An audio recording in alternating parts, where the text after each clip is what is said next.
چرپائی کے اوپر پڑے ہیں۔ کچھ لوگ پاس آتے ہیں، کہا امام صاحب ہمیں پتہ ہے آپ کا آخری وقت ہے، دنیا سے جا رہے ہیں، لیکن اللہ کے محبوب پیغمبر علیہ السلام کی ایک حدیث پوچھنے کے لیے آئے۔ حضرت سعید بن مسیب موت کی کشمکش کے اندر ہے، جب اتنی سی بات سنی کہ اللہ کے محبوب پیغمبر علیہ السلام کی حدیث پوچھنے کے لیے آئے، فوراً اٹھ کر کے کہا مجھے بٹھا دو۔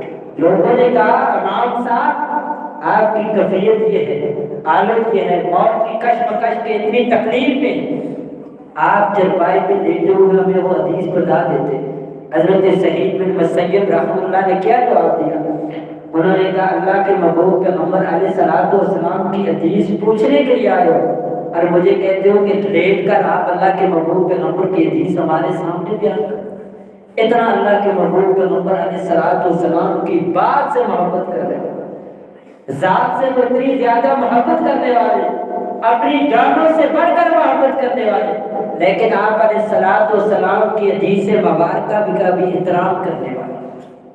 اور اسی طرح جنگ عہد میں ایک عورت، دیکھنا ذرا عورتوں کی بھی اللہ کے محبوب پیغمبر علیہ السلام سے محبت رکھ گیا۔ جنگ عہد کا میدان ہے اور بہت سے صحابہ اس میں شہید بھی ہوئے تھے۔ ایک عورت دوڑتی ہوئی بھاگتی ہوئی آ رہی ہے، کسی نے افواہ بنا دی اللہ کے محبوب پیغمبر علیہ السلام شہید ہو گئے، اور وہ عورت دوڑتی ہوئی آ رہی ہے۔ رستے میں ایک آدمی ملا، اس نے کہا بی بی آپ کا تو خامد بھی جنگ کے اندر شہید ہو گیا۔ اس نے کہا خیر ہے، مجھے اللہ کے محبوب پیغمبر کے بارے میں بتلائیں ان کا حال کیا ہے۔ آگے سے دوسرا آدمی ملا، کہا بی بی آپ کا بیٹا بھی جنگ کے اندر شہید ہو گیا، کہا اس کو مبارک ہو، مجھے تو اللہ کے محبوب پیغمبر کے بارے میں بتلائیں ان کے حال کیا ہے۔ کسی نے کہا آپ کا بالغ بھی جنگ کے اندر شہید ہو گیا، کہا مبارک ہو، مجھے باپ کی بھی پرواہ نہیں، مجھے بیٹے کی بھی پرواہ نہیں، مجھے بھائی کی بھی پرواہ نہیں، میرا خامد بھی چلا گیا، مجھے اس کی پرواہ نہیں، مجھے بتلائے اللہ کے محبوب پیغمبر علیہ السلام کا حال کیسا ہے۔ کہیں آپ علیہ السلام کو زخم تو نہیں آیا؟ دوڑتے ہی جنگ کے میدان کے اندر آئی، جب دیکھا اللہ کے محبوب پیغمبر علیہ السلام ٹھیک ہے، صحیح سلامت ہے، کہ اللہ کے محبوب پیغمبر کو دیکھ کر میرے سارے غم اور پریشانی ختم ہو گئی۔ اسے کہتے ہیں اللہ کے محبوب پیغمبر علیہ السلام سے محبت۔ بھائی بھی شہید، باپ بھی شہید، خامد اور بیٹا بھی شہید ہو گئے۔ خبر دینے والوں نے خبریں دی، لیکن کہا مجھے ان کی پرواہ نہیں، اگر وہ شہید ہو گئے تو ان کو مبارک ہو، مجھے اگر فکر ہے تو اللہ کے محبوب پیغمبر علیہ السلام کی۔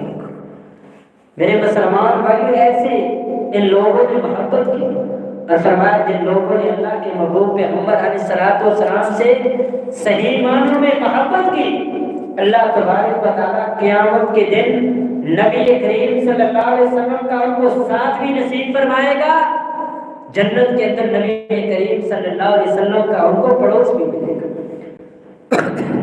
اور اسی طرح حضرت عروہ بن مسعود رضی اللہ تعالیٰ عنہ جو ابھی تک مسلمان نہیں ہوئے تھے، صلح حدیبیہ کا موقع ہے، حضرت عروہ بن مسعود رضی اللہ تعالیٰ عنہ مشرکین کی طرف سے آئے، اللہ کے محبوب پیغمبر اور آپ کے صحابہ کو رستے کے اندر آپ کے قافلے کو روکا گیا، اور یہ مشرکین مکہ آپ علیہ السلام سے صلح کرنے کے لیے آئے، اور جب واپس گئے حضرت عروہ بن مسعود رضی اللہ تعالیٰ عنہ اس وقت غیر مسلم تھے اور مشرکوں کے ساتھ تھے۔ جب واپس پہنچے بڑے بڑے مشرکوں نے سرداروں نے پوچھا بتلائیے ان کی کیفیت کیا ہے۔ حضرت عروہ بن مسعود رضی اللہ تعالیٰ عنہ نے کہا یار آپ ان لوگوں کی باتیں کرتے ہو، ان صحابہ کی باتیں کرتے ہو، اللہ کی قسم میں نجاشی کے دربار میں بھی گیا، بہت بڑا بادشاہ ہے، میں کیسر و کسرا کے درباروں میں بھی گیا، بڑے بڑے بادشاہوں کے درباروں میں گیا، لیکن میں نے دیکھا جو محمد کے یار آپ کے صحابہ آپ سے محبت کرتے ہیں، آج تک کسی بادشاہ سے اس کے وہ جو رعایا ہے وہ کبھی ان سے محبت اتنی زیادہ نہیں کرتے۔ حضرت عروہ بن